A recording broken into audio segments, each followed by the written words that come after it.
नमस्कार, मी Shivaji Kamble, SK news चॅनलमध्ये स्वागत आहे.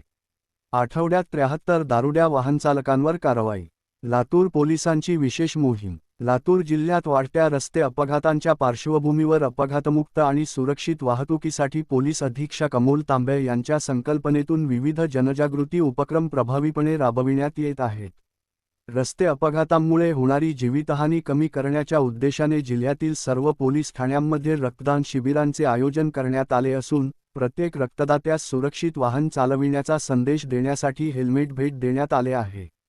या उपक्रमाला नागरिक, पोलीस अधिकारी व पोलीस अंमलदार यांचा उत्स्फूर्त प्रतिसाद लाभला असून, लातूर जिल्ह्यात आयोजित करण्यात आलेल्या रक्तदान शिबिरांमध्ये आतापर्यंत 3000हून अधिक रक्तदात्यांनी रक्तदान करून सामाजिक बांधिलकीचे दर्शन घडविले आहे. रक्तदानासोबतच हेल्मेट वापराबाबत जनजागृती करून अपघात प्रतिबंधासाठी व्यापक प्रयत्न करण्यात आले आहेत.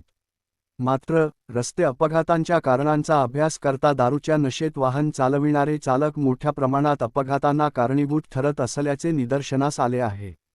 या पार्श्वभूमीवर पोलीस अधीक्षक अमोल तांबे यांनी जिल्ह्यातील वाहतूक नियंत्रण शाखेसह सर्व पोलीस ठाण्यांना मद्यधुंद वाहनचालकांविरुद्ध कठोर कारवाई करण्याचे निर्देश दिले होते. त्यानुषंगाने दिनांक 7 जून 2026 ते दिनांक 13 जून 2026 या कालावधीत संपूर्ण जिल्ह्यात विशेष मोहीम राबविण्यात आली. या मोहिमेदरम्यान विविध ठिकाणी वाहन तपासणी नाकेबंदी करून दारू पिऊन वाहन चालविणाऱ्या तब्बल 73 चालकांवर कायदेशीर कारवाई करण्यात आली. लातूर पोलीस दलाकडून नागरिकांच्या सुरक्षिततेसाठी जनजागृती आणि कायद्याची कठोर अंमलबजावणी या दोन्ही माध्यमांतून सातत्याने प्रयत्न सुरू आहेत. वाहनचालकांनी वाहतूक नियमांचे पालन करावे, मद्यपान करून वाहन चालवू नये तसेच हेल्मेट व सीटबेल्टचा नियमित वापर करावा, असे आवाहन लातूर पोलिसांकडून करण्यात आले आहे.